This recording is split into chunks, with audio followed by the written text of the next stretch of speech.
Hi hello welcome to Indian knowledge university. ఈరోజు విద్య ఉద్యోగ సమాచారం చూసుకుంటే మనకు చాలా విషయాలు రావడం జరిగింది. అదేవిధంగా ఈ వీడియో చూసిన వారు లైక్ చేయడం మాత్రం మర్చిపోవద్దు. మీరు చేసే లైక్ వల్ల ఎడ్యుకేషన్ మరియు ఎంప్లాయ్మెంట్కి సంబంధించి ప్రతి ఇన్ఫర్మేషను అందరికీ చేరే ప్రయత్నం జరుగుతుంది. సో ప్రధానంగా మనం వివరాలు చూసుకుంటే దివ్యాంగుల పోస్టుల గుర్తింపుకు కమిటీలు అంటూ వార్త చూసుకోవచ్చు. కనీసం 40% వైకల్యం ఉన్న వ్యక్తులకు రిజర్వేషన్లు పోస్టుల గుర్తింపును క్రమబద్ధీకరించడానికి కేంద్రం సమగ్ర మార్గదర్శకాలను జారీ చేసింది. అటువంటి పోస్టులను కాలానుగుణంగా గుర్తించడానికి, అంచనా వేయడానికి కమిటీలను తప్పనిసరిగా ఏర్పాటు చేయాలంటూ ఆదేశించడం జరిగింది. ఒకవేళ ఏదైనా పోస్టు వారికి సరిపోతుందంటూ భావిస్తే అన్ని తదుపరి ప్రమోషన్లో కూడా ఆ పోస్టులను దివ్యాంగులకు రిజర్వ్ చేయాలంటూ మార్గదర్శకాలు అయితే స్పష్టం చేయడం జరిగింది. ఈ మార్గదర్శకాలు rights of persons with disability చట్టం 2016కు అనుగుణంగా ఉన్నాయంటూ మనకు పేర్కొనడం జరిగింది. సో కాబట్టి వీరికైతే ప్రత్యేకమైన కమిటీలు అయితే ఏర్పాటు చేయాలంటూ కేంద్ర ప్రభుత్వం అయితే గైడ్లైన్స్ ఇవ్వడం జరిగింది. అదేవిధంగా ఏదైనా డిపార్ట్మెంట్లో ఆ పోస్టు కనుక డిజబిలిటీ పర్సన్స్కి ఎలిజిబిలిటీ ఉంటుందనుకుంటే మాత్రం తర్వాతి క్రమంలో ప్రమోషన్లో ఆ పోస్టును వారికి కేటాయించడం జరుగుతున్నట్టు కూడా మనకు పేర్కొనడం జరిగింది. ఇదైతే కొంత దివ్యాంగుల పాలట కొంత మంచి అవకాశం అని చెప్పుకోవచ్చు. అదేవిధంగా మరో పాయింట్ చూసుకుంటే నేటి నుంచి టీశాట్ క్లాసులు అంటూ మరొక వార్త చూసుకోవచ్చు. 5 నెలల్లో 600 ఎపిసోడ్స్ రోజు 2 గంటలు అంటూ మనకైతే రావడం జరిగింది. దీనికి సంబంధించి చూసుకుంటే పోటీ పరీక్షలకు ప్రిపేర్ అయ్యే అభ్యర్థులకు టీశాట్ గుడ్ న్యూస్ చెప్పింది. జనరల్ స్టడీస్ ఫర్ ఆల్ పేరిట 5 నెలల పాటు అందించాలంటూ నిర్ణయించడం జరిగింది. ఈ సోమవారం నుంచి 10 సబ్జెక్టులను 600 ఎపిసోడ్స్తో ప్రసారం చేయనున్నట్టు కూడా మనకు పేర్కొనడం జరిగింది. ప్రతిరోజు 2 గంటల చొప్పున అయితే రావడం జరుగుతుంది. టైమింగ్ చూసుకుంటే మధ్యాహ్నం 12 నుంచి 1 గంట వరకు, అదేవిధంగా 3 గంటల నుంచి 4 గంటల వరకు అయితే ప్రసారం చేయడం జరుగుతుందంటూ ఇవ్వడం జరిగింది. అదేవిధంగా విద్యా ఛానల్లో అదే రోజు రాత్రి 8 నుంచి 10 గంటల వరకు కూడా పునఃప్రసారం అవుతాయంటూ కూడా మనకు పేర్కొనడం జరిగింది. ఇందులో మనకు తెలంగాణ ఉద్యమం, ఇండియన్ హిస్టరీ, జాగ్రఫీ, పాలిటీ, అదేవిధంగా సోషల్ ఎక్స్క్లూజివ్, జనరల్ ఇంగ్లీష్ సబ్జెక్టులను కూడా టెలికాస్ట్ చేయనున్నట్టయితే మనకు పేర్కొనడం జరిగింది. సో ఎవరైతే నిరుద్యోగ అభ్యర్థులు నుండి అవకాశం అయితే ఉపయోగించుకోవచ్చు. జస్ట్ అవగాహన కోసం అయితే కొద్దిగా విని ప్రిపరేషన్ చేసుకోవచ్చు. అదేవిధంగా జేఈ దరఖాస్తులకు 8 ఆప్షన్ ఈ నెల 26, 27న సవరణకు అవకాశం అంటూ వార్త అయితే ఇవ్వడం జరిగింది. సో ఇప్పటికే మనకు జేఈ మెయిన్స్కి 1కి అయితే దరఖాస్తు స్వీకరణ అయితే ముగిసింది. ఏదైనా పొరపాటు చేస్తుంటే మాత్రం ఈ నెల 26, 27 తేదీలో అయితే సవరించుకోవడానికి అయితే ఎన్టీఏ అయితే అవకాశం ఇచ్చింది. ఎవరైతే అప్లై చేస్తారో ఏదైనా మిస్టేక్ అనిపిస్తే మాత్రం సవరించుకునే అవకాశాన్ని అయితే సద్వినియోగం చేసుకోండి. ఇందులో మాత్రం మెయిల్ ఐడి కానీ, ఫోన్ నెంబర్ కానీ, ఫోటో కానీ ఈ మూడింటిని మాత్రం ఎడిట్ చేసుకోవడానికి అయితే అవకాశం ఉండదు. అదేవిధంగా అంగన్వాడీ కేంద్రాల్లో లెర్న్ ప్లే గ్రో ప్రోగ్రామ్ అయితే కండక్ట్ చేయబోతున్నట్టు మనకి ఇవ్వడం జరిగింది. ఇంటర్నేషనల్ ఎడ్యుకేషన్ వీక్లో భాగంగా అమెరికా ప్రభుత్వం sesame workshop India trust learn play grow కార్యక్రమం అయితే ప్రారంభించింది. ఈ కార్యక్రమం US agency for international development, sesame workshop India trust మధ్య సహకారంతో భారతదేశంలోని చిన్నపిల్లలు, వారి కుటుంబాలకు బాల్య విద్య మరియు ఆరోగ్య పద్ధతులకు మద్దతుగా రూపొందించబడిందంటూ పేర్కొనడం జరిగింది. సో ఏదేమైనప్పటికీ అంగన్వాడీ కేంద్రాల్లో అయితే లెర్న్ ప్లే గ్రో ప్రోగ్రాం ద్వారా కొంత చైతన్యం అయితే తీసుకురాబోతుంది. ఈ ప్రోగ్రాంను అయితే ప్రధానంగా తెలంగాణ మరియు రాజస్థాన్లోని పిల్లలకు అక్షరాస్యత మరియు సంఖ్యాశాస్త్ర పరిశుభ్రతలో పునాది నైపుణ్యాలను అందిస్తుందంటూ మనకు పేర్కొనడం జరిగింది. తెలుగు మరియు ఇందులో అయితే డిజిటల్ కంటెంట్ దేశవ్యాప్తంగా మిలియన్ల మందికి చేరుకుంటుందంటూ కూడా మనకు పేర్కొనడం జరిగింది. మన రాష్ట్రంలో ప్లే ఆధారిత బోధనా విధానంతో నడిచే లెర్న్ ప్లే గ్రో కార్యక్రమం 644 కంటే ఎక్కువ అంగన్వాడీ కేంద్రాలు అమలు చేశారంటూ మనకు పేర్కొనడం జరిగింది. ఈ కార్యక్రమం 14,000 నుంచి 16,000 మంది పిల్లలు, వారి కుటుంబాలతో నిమగ్నమై ఉంటుందంటూ కూడా మనకు చెప్పడం జరిగింది. డిజిటల్ ప్రోగ్రామింగ్ ద్వారా మిలియన్ల మందికి చేరువ కానుందంటూ కూడా మనకు పేర్కొనడం జరిగింది. సో ఏదేమైనప్పటికీ ఏదైతే పిల్లల్లో కొంత చైతన్యాన్ని తీసుకురావడానికి అయితే ఉపయోగపడుతుంది. అదేవిధంగా కాంట్రాక్ట్ ఏఎన్ఎంలందరినీ యథావిధిగా రెగ్యులర్ చేయాలంటూ వారైతే కొంత ఆందోళన వ్యక్తం చేయడం జరిగింది. దీనికి సంబంధించి వారైతే ప్రతి జిల్లాలోని డిఎంహెచ్ఓ కార్యాలయం ముందు ధర్నా అయితే చేయడం జరుగుతుంది. మనకు రీసెంట్గానే హైకోర్టు యొక్క గైడ్లైన్స్ ప్రకారం కూడా కాంట్రాక్ట్ ఉద్యోగులను కానీ, అవుట్సోర్సింగ్ ఉద్యోగులని పర్మనెంట్ చేయడానికి అవకాశం లేదంటూ కూడా మనకు స్పష్టంగా అయితే పేర్కొనడం జరిగింది. సో మనకు ముందు అయితే కాంట్రాక్ట్ ఉద్యోగులకు పర్మనెంట్ చేసే అవకాశం అయితే లేకుండా పోయిందని చెప్పుకోవచ్చు. మరి దీనిపైన ఏదైనా అప్డేట్ వస్తే మీకు అందించే ప్రయత్నం చేస్తాను. అదేవిధంగా రేపు బీఈడీ అభ్యర్థుల చలో ఇందిరా పార్క్ అంటూ మరొక వార్త చూసుకోవచ్చు. రాబోయే డిఎస్సి నోటిఫికేషన్లో స్కూల్ అసిస్టెంట్ పోస్టులు 100% డైరెక్ట్ రిక్రూట్మెంట్ పద్ధతిలో బీఈడీ అభ్యర్థులతో భర్తీ చేయాలంటూ వారైతే డిమాండ్ చేయడం జరిగింది. ఈ నెల 26న బీఈడీ అభ్యర్థులు మహాధర్నాకు పిలుపునిచ్చారంటూ కూడా వార్త చూసుకోవచ్చు. స్కూల్ అసిస్టెంట్ పోస్టులో 70% పోస్టులను హెచ్డీ అభ్యర్థులకే ఇస్తున్నారంటూ, దీనివల్ల బీఈడీ అభ్యర్థులకు తీవ్ర నష్టం జరుగుతుందంటూ వారైతే వాపోవడం జరిగింది. ఈ పరిస్థితిని మార్చాలంటూ అందుకే మహాధరణ నిర్వహిస్తున్నట్టు కూడా వారైతే పేర్కొనడం జరిగింది. ఏదేమైనప్పటికీ స్కూల్ అసిస్టెంట్ పోస్టులన్నీ బీఈడీ అభ్యర్థులతోనే భర్తీ చేయాలంటూ వారైతే ఆందోళన వ్యక్తం చేయడం జరుగుతుంది. సో ఇందులో 70% వరకు ప్రమోషన్ల ద్వారా ఎడ్జిటి వారికైతే అవకాశం కల్పించడం జరుగుతుంది. సో ఇదైతే కొంత అన్యాయం జరుగుతుంది మాకంటూ వారైతే వాపోవడం జరిగింది. అదేవిధంగా మరో పాయింట్ చూసుకుంటే ప్రభుత్వం జాబ్ క్యాలెండర్ అమలు చేయాలంటూ మరొక వార్త చూసుకోవచ్చు. దీనికి సంబంధించి రాష్ట్ర ప్రభుత్వం జాబ్ క్యాలెండర్ అయితే అమలు చేసి ఉద్యోగాలను భర్తీ చేయాలంటూ నిరుద్యోగ సంఘాలు అయితే కొంత ఆందోళన వ్యక్తం చేయడం జరుగుతుంది. అదేవిధంగా నిరుద్యోగులకు నిరుద్యోగ భృతి 4,000 కూడా ఇవ్వాలంటే వారు కొంత ఆందోళన వ్యక్తం చేయడం జరిగింది.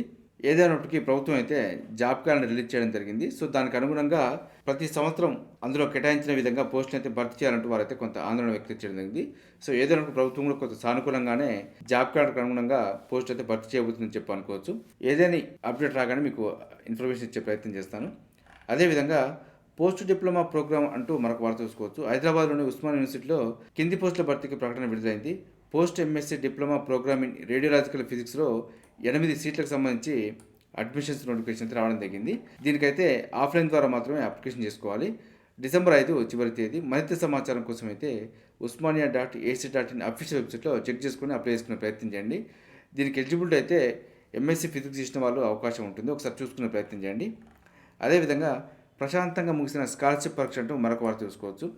రాష్ట్ర వ్యాప్తంగా ఆదివారం జరిగిన national means come merit scholarship scheme పరీక్ష ప్రశాంతంగా ముగిసింది. రాష్ట్రంలో 174 ఎగ్జామ్ సెంటర్లో పరీక్ష జరిగిందంటూ పేర్కొనడం జరిగింది. దీనికోసం మొత్తంగా 34,538 మంది విద్యార్థులు నమోదు చేసుకోగా 32,942 మంది అభ్యర్థులు అయితే పరీక్ష రాయడం జరిగింది. దీనికి సంబంధించి రిజల్ట్ రాగానే మీకు అప్డేట్ చేసే ప్రయత్నం చేస్తాను. అదేవిధంగా నర్సింగ్ ఆఫీసర్ రాత పరీక్ష వివాదం అంటూ మరొక వార్త చూసుకోవచ్చు. మంచి ప్రాంతంలో పోస్టింగ్ కోసం మళ్ళీ పరీక్ష రాసిన ఉద్యోగులు. సో ఉద్యోగం వచ్చిన వాళ్ళే మళ్ళీ ఎగ్జామ్ రాస్తున్నారంటూ కొంత వివాదాస్పదం అవుతుంది.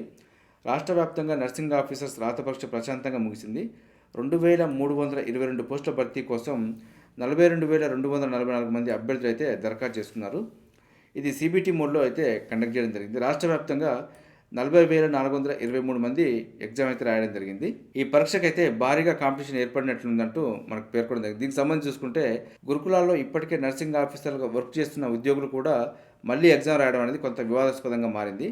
మంచి ప్రాంతంలో పోస్టింగ్ వస్తుందంటూ ఇలా అయితే ఎగ్జామ్స్ రాస్తున్నారంటూ మనకు వార్త అయితే రావడం జరిగింది. ఎగ్జామ్స్ రాసే ఉద్యోగులు కూడా ఆయా విభాగాల హెచ్ఓడీల నుంచి ఎన్ఓసి తీసుకుని పరీక్ష కంటే ముందే సబ్మిట్ చేయాల్సి ఉంటుంది. కానీ చాలామంది ఈ రూల్ పాటించలేదంటూ మెడికల్ బోర్డు అయితే పేర్కొనడం జరిగింది.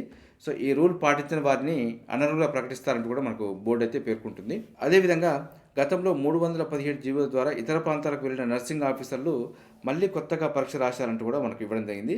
అనుకూలమైన ప్రాంతాల్లో పోస్టింగ్ రావడం కోసం మళ్ళీ ఎగ్జామ్ రాస్తున్నారంటూ వీరి కారణంగా కొంత కాంపిటీషన్ అయితే బాగా పెరిగిందంటూ వార్త అయితే రావడం జరిగింది. సో ఉద్యోగం వచ్చిన వారు మళ్ళీ రాస్తే పాప నిరుద్యోగులకు కొంత అన్యాయం అయితే జరుగుతుంది. అదేవిధంగా మరో పాయింట్ చూసుకుంటే పైసలు ఇస్తే ఈడబ్ల్యూఎస్ అంటూ అన్నీ ఉన్న జాంతనాయ్ అంటూ మరొక వార్త చూసుకోవచ్చు. ఇతర సర్టిఫికెట్ల జారీకి ఇదే పద్ధతి.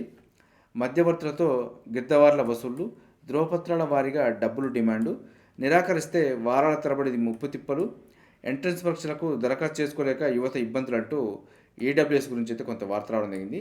ఏదైనప్పటికీ ఈడబ్ల్యూఎస్ సర్టిఫికెట్లో కొంత గందరగోళం జరుగుతుందంటూ బయట కూడా కొంత వార్త అయితే నడుస్తుంది. ఇదైతే కొంత కట్టడి చేసే విధంగా ప్రభుత్వం చర్యలు తీసుకోవాలి. అర్హత ఉన్న వారికి ఇవ్వకుండా డబ్బులు కట్టిన వారికే ఈడబ్ల్యూఎస్ సర్టిఫికెట్లు అందుతున్నాయంటూ కొంత వివాదాస్పదం అయితే అవుతుంది. సో దీనిపైన ప్రభుత్వం చర్యలు తీసుకునే విధంగా ముందుకైతే రావాలి. దీని కారణంగా నిరుపేదలకైతే కొంత అన్యాయం జరుగుతుందని చెప్పుకోవచ్చు. అదేవిధంగా డబ్బులు ఇవ్వకుంటే అర్హత ఉండి కూడా నెలల కొద్దీ కార్యాలయాల చుట్టూ అయితే తిరగాల్సిన పరిస్థితి ఏర్పడుతున్నట్టు కూడా మనకి ఇవ్వడం జరిగింది. సో దీనిపైన మరి ప్రభుత్వం అయితే కొంత చర్యలు తీసుకొని కొంత పరిష్కారం చూపే మార్గం అయితే ఏర్పాటు చేయాలి. అదేవిధంగా డిసెంబర్ 8 నుంచి అగ్నివీర్ రిక్రూట్మెంట్ ర్యాలీ అంటూ మరొక వార్త చూసుకోవచ్చు. ఆర్మీలో చేరి దేశానికి సేవ చేయాలనుకునే రాష్ట్ర యువతకు శుభవార్త. తెలంగాణలో అగ్నివీరుల రిక్రూట్మెంట్ ర్యాలీ తేదీలు వేదిక ఖరారయ్యంటూ మనం చూసుకోవచ్చు. డిసెంబర్ 8 నుంచి 16 వరకు హైదరాబాద్లోని గచ్చిబౌలిలోని జేఎంసీ బాలయోగి అథ్లెటిక్స్ స్టేడియంలో అయితే ర్యాలీ నిర్వహించబడుతుంది. 33 జిల్లాల నుంచి అభ్యర్థులు ర్యాలీలో పాల్గొంటున్నారంటూ వెల్లడించడం జరిగింది. ఇందులో మనకు general duty, technical, clerk, store keeper విభాగాల్లో 10వ తరగతి మరియు 8వ తరగతి ఉత్తీర్ణత ఉన్నవారు అప్లై చేసుకోవచ్చు. దీనికి సంబంధించి చూసుకుంటే తెలంగాణ, ఆంధ్రప్రదేశ్, తమిళనాడుతో పాటు కేంద్రపాలిత ప్రాంతం పుదుచ్చేరి నుండి కూడా మహిళా మిలిటరీ పోలీసు పోస్టుల కోసం అభ్యర్థులు అన్ని పత్రాలను ర్యాలీ స్థలానికి తీసుకురావాలంటూ వెల్లడించడం జరిగింది. నియామక ప్రక్రియ అయితే పూర్తి పారదర్శకంగా ఉంటుంది. ఎలాంటి అవకాశాలకు తావులేదంటూ మనకైతే మిలిటరీ బోర్డు అయితే పేర్కొనడం జరిగింది. సో ఇంట్రెస్ట్ ఉన్న వారు ఒకసారి అయితే చూసుకొని అటెండ్ అయ్యే ప్రయత్నం చేయండి. దీనికి సంబంధించి మీకు ఏదైనా ఇన్ఫర్మేషన్ కావాలనుకుంటే ఇక్కడ కొన్ని ఫోన్ నెంబర్ కూడా ఇవ్వడం జరిగింది. ఒకసారి ఈ ఫోన్ నెంబర్లకు ఫోన్ చేసి కూడా మరింత సమాచారం తెలుసుకోవచ్చు. అదేవిధంగా రేపటితో మిగిలిన ఇంటర్ పరీక్ష ఫీజు గడువు అంటూ మనకు వార్త చూసుకోవచ్చు. అపరాధ రుసుముతో 27 నుంచి స్వీకరణ. ఇప్పటి వరకు 70% విద్యార్థులు ఫీజు చెల్లించారంటూ వార్త అయితే ఇవ్వడం జరిగింది. రాష్ట్రంలో ఇంటర్మీడియట్ విద్యార్థులకి వార్షిక పరీక్ష ఫీజు చెల్లించడానికి రేపటితో గడువు అయితే ముగుస్తుంది. ₹100 అపరాధ రుసుముతో ఈ నెల 27 నుంచి ఫీజును స్వీకరించనున్నారు. దీనికి సంబంధించి అయితే ఒకసారి చూసుకొని ఎగ్జామ్ ఫీజు కట్టుకునే ప్రయత్నం చేయండి. అదేవిధంగా జీవో 317 బాధితులకు న్యాయం చేయాలంటూ కూడా మనకు వార్త చూసుకోవచ్చు. 317 బాధితులకు న్యాయం చేస్తామంటూ గతంలో ప్రభుత్వం హామీ ఇచ్చింది. దీనికి సంబంధించి మంత్రివర్గ ఉపసంఘం కూడా ఆమోదం తెలపడం జరిగింది. అయినా కూడా ప్రభుత్వం సానుకూలంగా స్పందించకుండా కొంత అయితే పెండింగ్ పెట్టడం జరిగింది. దీనిపైన ఉద్యోగులు అయితే కొంత ఆందోళన వ్యక్తం చేయడం జరుగుతుంది. 317కు సంబంధించి మంత్రివర్గ ఉపసంఘం తీసుకున్న నిర్ణయాన్ని వెంటనే అమలు చేయాలంటూ ఉద్యోగ సంఘాలు అయితే కొంత ఆందోళన వ్యక్తం చేస్తున్నాయి. దీనికి సంబంధించి ఏదైనా అప్డేట్ రాగానే మీకు అందించే ప్రయత్నం చేస్తాను. అదేవిధంగా మన వార్త చూసుకుంటే 6 నెలలైనా అందని బెనిఫిట్స్ అంటూ మనకు వార్త చూసుకోవచ్చు.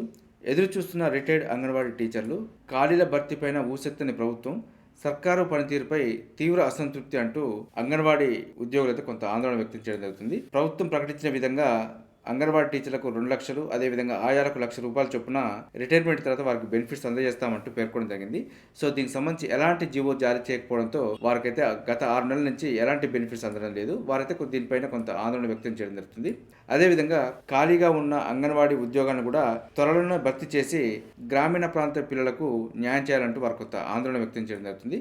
సో దీనిపైన ప్రభుత్వం ఇప్పటికే కొంత డేటా అయితే తీసుకోవడం జరుగుతుంది. దీనిపైన ఏదైనా అప్డేట్ రాగానే మీకు వెంటనే అందించే ప్రయత్నం చేస్తాను. సో మనకు అంగన్వాడీ ఉద్యోగాలకు సంబంధించి నోటిఫికేషన్ అయితే త్వరలో రాబోతున్నాయి. అదేవిధంగా ఈడీసీఐలో కూడా 257 పోస్టులకు సంబంధించి నోటిఫికేషన్ రావడం జరిగింది. దీనికి సంబంధించి ఆన్లైన్ దరఖాస్తుకు చివరి తేదీ డిసెంబర్ 3 వరకు అయితే ఉంది. మరింత సమాచారం కోసం అయితే edclindia.co.in అఫీషియల్ వెబ్సైట్లో చెక్ చేసుకోవచ్చు. అదేవిధంగా సెంట్రల్ యూనివర్సిటీ ఆఫ్ ఆంధ్రప్రదేశ్లో కూడా నాన్ టీచింగ్ పోస్టులకు సంబంధించి నోటిఫికేషన్ రావడం జరిగింది. ఆన్లైన్ దరఖాస్తుకు చివరి తేదీ డిసెంబర్ 18 వరకు ఉంది.